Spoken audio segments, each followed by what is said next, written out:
Inevitably, drip tape gets little cuts and tears in them. But it's not too big of a deal because there's a very cheap and effective fix, and that's electrical tape. So electrical tape will actually stay sticky on here even when it is wet, and that's the key. It's also black, which is the same color, so it kind of blends in, which can be difficult if you're trying to locate your leak later on. So you just wrap around the outside of it, start away from the leak, and then move over the top of it.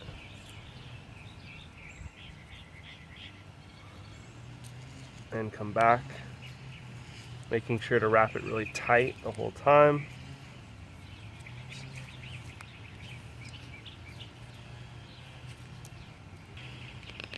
Blocking off the emitter, but there's also a little bit of leak, so it works out to be perfect and no real change in how much water is coming out. So electrical tape's the #1 way to fix drip tape, and it's also a way when you want to close off an end to a drip tape, you don't need to buy the figure 8s, just like I've done right here.